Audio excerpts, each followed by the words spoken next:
Saya tidak akan berbicara tentang memilih pemimpin. Alhamdulillah sudah ada yang ngurusin itu. MUI sudah berbicara, tapi kita berbicara ternyata yang lebih dalam dari sekedar pemimpin. Ahok mengingatkan umat Islam bahwa mereka selama ini telah lupa dengan Al-Maidah 51 ini. Allah Jalla Jalaluhu ketika mengutus Rasulnya, menurunkan kepadanya Al-Quranul Karim selama kurang lebih 23 tahun. Quran ini turun satu persatu, membina umat, menanamkan di dalam jiwa mereka tentang al-iman billah wal yaumil akhir, menjelaskan kepada mereka bahwa dunia ini hanya tempat lewat, kita cuma lewat sebentar, dan dunia sangat menggoda. Allah turunkan ayat-ayat yang sangat banyak sekali. Berapa jumlah ayat dalam Al-Quranul Karim? Mana kasih hadiah? Nah, iya sekitar 6 ribuan, nggak apa-apa lah. 6.600 berapa itu? Kirim ke belakang sana jemaah. Baik, kenapa umat Islam meributkan Al-Maidah 51? Kemana 6.000 ayat ini jemaah? Kemana kita selama ini? Kok baru bingung ketika Ahok yang menyampaikan? Ulama menyampaikan berulang kali. Wah, ini mah politik. Tapi ketika Ahok yang menyampaikan, baru umat Islam bangkit. Tapi alhamdulillah, kita perlu berterima kasih kepada Ahok, karena dia membuat kita kembali, membuat umat Islam balik ke Al-Maidah. Sebagian orang tidak pernah tahu dalam hidupnya kalau di dalam Al-Quran ada Al-Maidah. Dia cuma tahu qul huwallahu ahad, qul a'udzu birabbil falaq, qul a'udzu birabbin nas. Sekarang nih baru tahu. Allah Subhanahu wa ta'ala mengatakan, inna hadzal Qur'an yahdi lillati hiya aqwam. Ini Quran ini yang akan menunjukkan kepada jalan yang paling lurus. Al-Quran, bukan kitab-kitab yang lain, bukan hukum-hukum yang lain, tapi Al-Quranul Karim. Tapi kita yang mengaku umat Islam, sebagian sampai sekarang belum hatam Al-Quranul Karim. Sebagian sampai hari ini belum faham apa yang Allah inginkan darinya. Tidak semuanya harus jadi ustaz, tidak semuanya harus menghafal Al-Quranul Karim, tapi paling tidak dia tahu apa yang Allah inginkan dengan diturunkannya Al-Quranul Karim. Allah mengatakan, syahrul Ramadhan alladzi unzila fihi Al-Quran. Bulan Ramadan, bulan diturunkannya Al-Quranul Karim. Buat apa sih? Buat apa Al-Quran diturunkan? Buat dibaca doang? Buat dihafalin doang? La, hudan linnas wa bayyinatin minal huda wal furqan, hudan linnas, petunjuk bagi umat manusia. Segalanya Allah ceritakan dalam Al-Quranul Karim.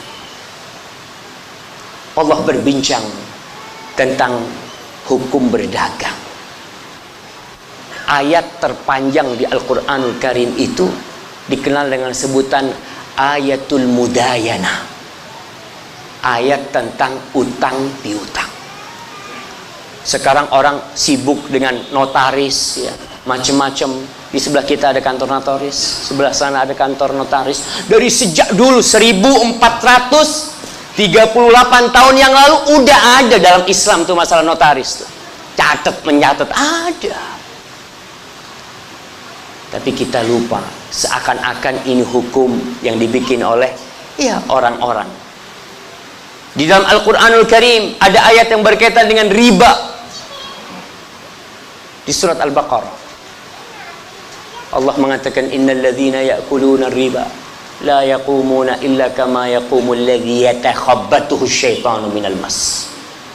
Sesungguhnya orang-orang yang makan riba itu kelak pada hari kiamat akan dibangkitkan dalam kondisi seperti orang yang kerasukan jin, kerasukan setan. Ketika semua dibangkitkan dari kuburnya dengan amal-amalnya, ada yang dibangkitkan dengan mengatakan labbaik Allahumma labbaik. Ada yang mati dalam kondisi sujud, dibangkitkan dalam kondisi sujud mengatakan subhana rabbiyal a'la wa bihamdi. Tapi ada orang-orang yang dibangkitkan dalam kondisi seperti orang gila aja. Mana kita dari ayat ini?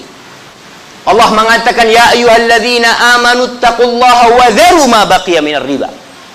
Wahai orang-orang yang beriman, bertakwalah kalian kepada Allah, tinggalkan sisa-sisa riba. Tinggalkan. Sampai hari ini sebagian di antara kita masih di dalam kumbangan riba. Kemana ayat itu?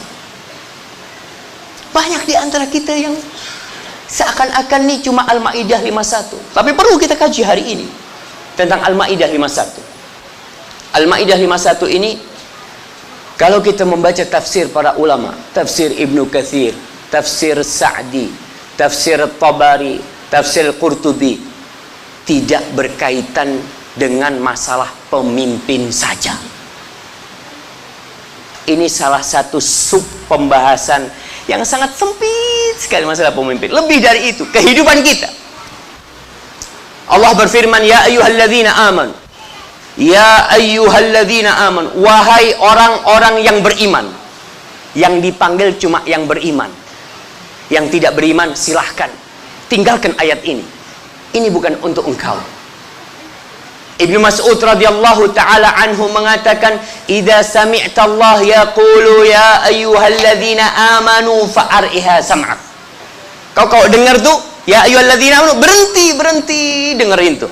Perhatikan, fahami itu. Kita sebagian puluhan tahun ada hataman Quran, menghatamkan Quran, lewat tuh ya ayyuhalladzina amanu, ya ayyuhalladzina amanu, lewat begitu aja. Nggak pernah kita ingin berhenti nih, aku lagi dipanggil nih, Allah minta apa dari aku nih hamba Allah. Kalau kita merasa amanu, apa kata Allah, wahai orang-orang yang beriman, la tattakhidul yahuda wan nasara awliya. Kalian nih yang beriman, jangan kalian menjadikan orang-orang Yahudi dan orang-orang Nasrani aulia. Apa arti wali? Al-awliya itu jam'u wali. Aulia kata satunya disebut wali. Di dalam buku-buku tafsir disebut wali itu maknanya an-nasir, as-sadiq, al-habib. Seorang penolong, seorang pembantu, seorang teman, seorang kekasih. Jangan bicara pemimpin. Kita berteman, mempunyai hubungan baik dalam pertemanan kita sampai tingkat cinta, senang sama tuh orang Yahudi dan Nasrani, nggak boleh. Jangan bicara pemimpin antum. Jadi kalau ada orang yang mengatakan nih ayat cuma di Indonesia diterjemahkan pemimpin, nggak masalah. Sebenarnya ayat itu lebih dalam dari sekedar pemimpin. Kalau kita berteman dengan orang Yahudi dan Nasrani aja nggak boleh. Menjadikan mereka kekasih kita aja nggak boleh. Apalagi menjadikan mereka pemimpin buat kita. Apa kata Allah? Ba'duhum awliya'u ba'd. Mereka itu sebagian di antara mereka saling mencintai sama-sama mereka.